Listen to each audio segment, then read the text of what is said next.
El Código Da Vinci, por Dan Brown. Capítulo 21.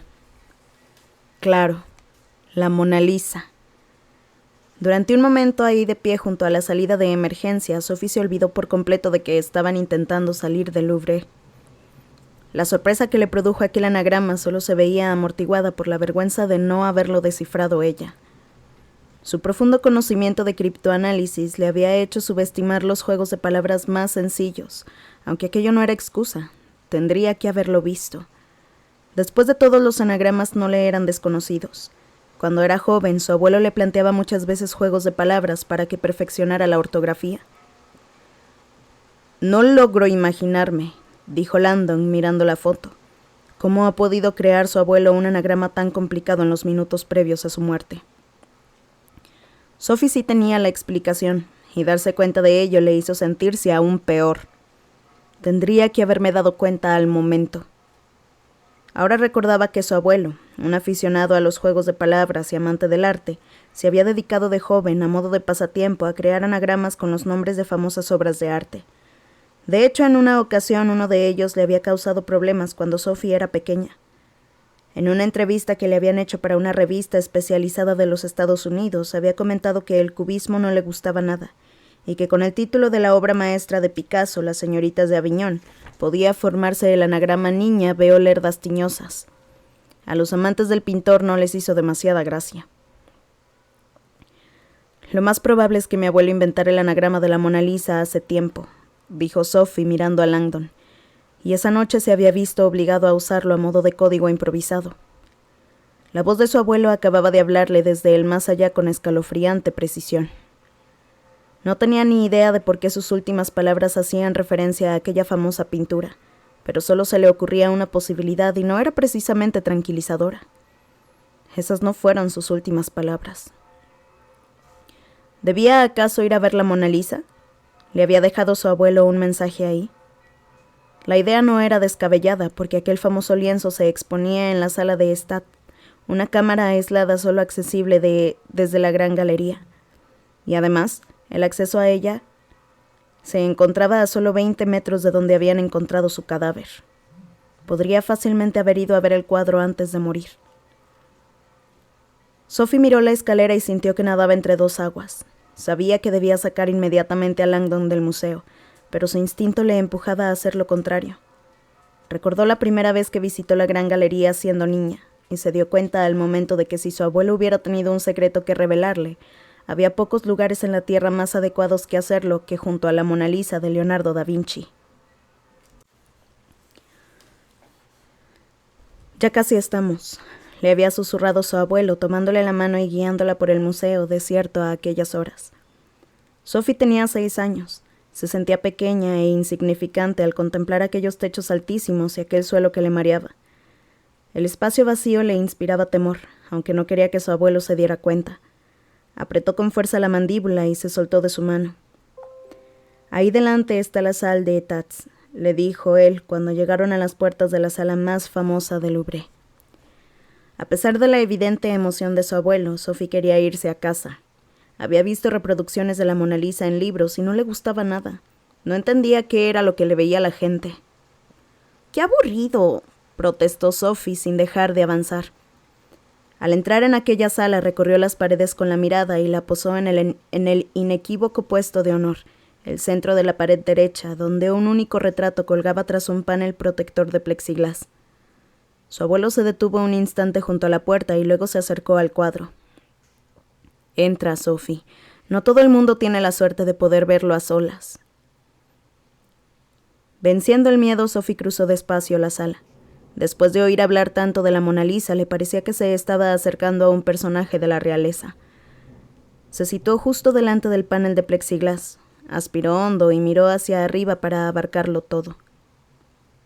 Sophie no tenía ninguna idea preconcebida de lo que iba a sentir, pero desde luego, aquello no era. Ni la menor sorpresa, ni un instante de admiración. Aquel famoso rostro se veía igual que en los libros. Se quedó ahí en silencio mucho rato, o al menos a ella se lo pareció, esperando a que pasara algo. «Bueno, ¿qué te parece?», le preguntó al fin su abuelo en un susurro desde atrás. Es guapa, ¿verdad? Es demasiado pequeña. Saunier sonrió. Tú también eres pequeña y eres guapa. Yo no soy guapa, pensó. Sofía odiaba su cabello rojo y sus pecas, y era más alta que los chicos de su clase. Volvió a mirar la Mona Lisa y meneó la cabeza en señal de desaprobación. Es aún peor que en los libros. Tiene la cara... Prumox. Borrosa, apuntó su abuelo. Eso. A esa manera de pintar se le llama esfumato, le dijo, y es una técnica muy difícil. Leonardo da Vinci era el mejor. A Sophie seguía sin gustarle el retrato. Parece como si supiera algo, como cuando los niños del colegio tienen un secreto. Su abuelo se echó a reír. En parte es precisamente por eso por lo que es tan famosa. A la gente le gustaría saber por qué sonríe. ¿Y tú lo sabes? A lo mejor sí, dijo su abuelo, guiñándole un ojo. Y algún día te lo contaré todo. Sophie dio un pisotón en el suelo. Ya te he dicho que no me gustan los secretos. Princesa, sonrió. La vida está llena de secretos. Es imposible desvelarlos todos a la vez. Voy a volver a subir, dijo Sophie, y la voz le resonó hueca en la escalera. ¿A ver la Mona Lisa?, preguntó Langdon. ¿Ahora? Sophie calibró el riesgo. Yo no soy sospechosa de asesinato, así que me arriesgaré. Tengo que saber qué ha intentado decirme mi abuelo. ¿Y la embajada? Sophie se sentía culpable por haber convertido a Langdon en un fugitivo y abandonarlo después a su suerte, pero no tenía otra alternativa.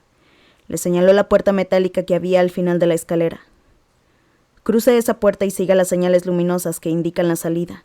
Con mi abuelo a veces salíamos por aquí. Las señales lo conducirán hasta un torniquete de seguridad. Es monodireccional y solo se abre hacia afuera. Le alargó las llaves de su coche. Es el Smart rojo que hay en el aparcamiento reservado al personal, justo enfrente de la rampa. ¿Sabe cómo llegar a la embajada? Langdon asintió, con la vista puesta en las llaves. Oiga, añadió Sophie en un tono más pausado. Creo que mi abuelo puede haberme dejado un mensaje en la Mona Lisa, alguna pista de quién lo mató o de por qué estoy en peligro, o de qué le pasó a mi familia.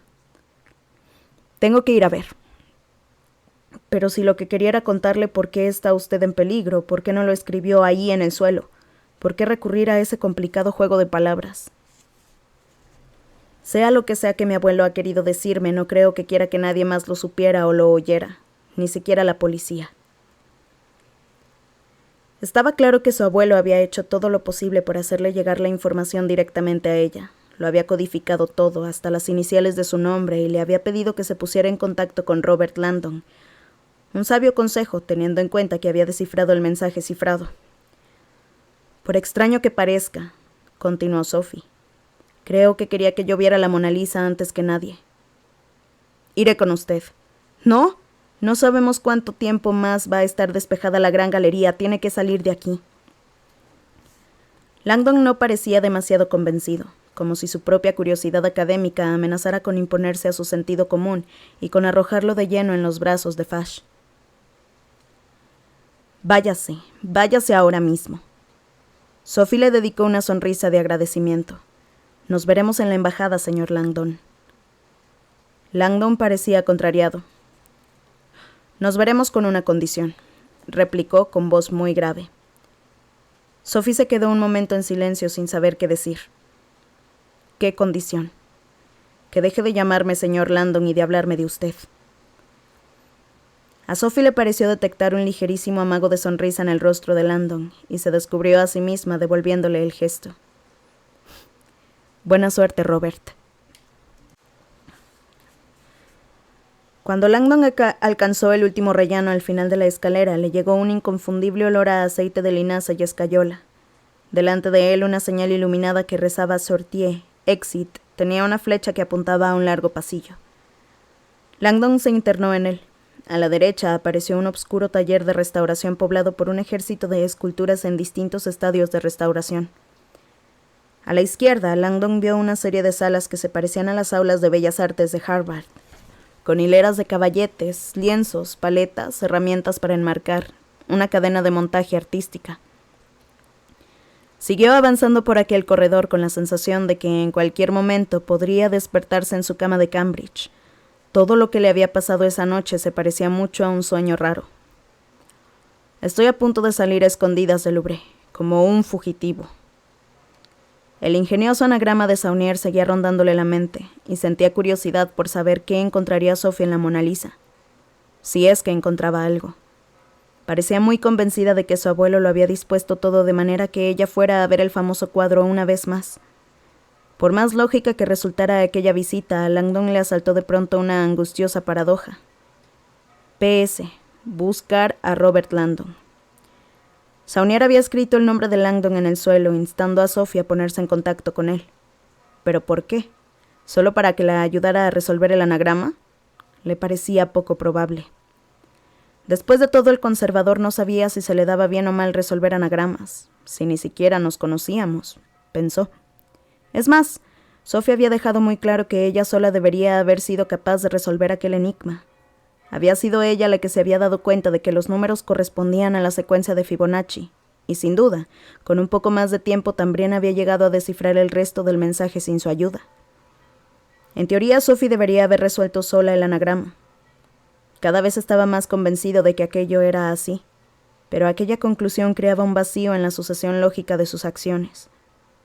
¿Por qué a mí?, se preguntaba mientras seguía avanzando por aquel pasillo. ¿Por qué la última voluntad de Saunier fue que su nieta, que no le hablaba, se pusiera en contacto conmigo? ¿Qué es lo que creía Saunier que yo sabía? Dando un respingo se detuvo en seco. Abrió mucho los ojos y se metió la mano en el bolsillo para sacar la copia impresa de la foto. Leyó una vez más la última línea del mensaje. PS. Buscar a Robert Langdon. Se concentró en las 2 primeras letras. Langdon sintió que aquellos desconcertantes símbolos fragmentados encajaban al momento. Como un trueno, toda su dedicación a la simbología y al estudio de la historia retumbó en su interior. De pronto, todo lo que Jacques Saunier había hecho esa noche encajó a la perfección. Las ideas se le agolpaban en la mente intentando abarcar las implicaciones de todo aquello. Se dio la vuelta y miró el pasillo por el que acababa de pasar. ¿Aún hay tiempo? Sabía que no importaba. Sin dudarlo ni un segundo, empezó a correr camino de las escaleras.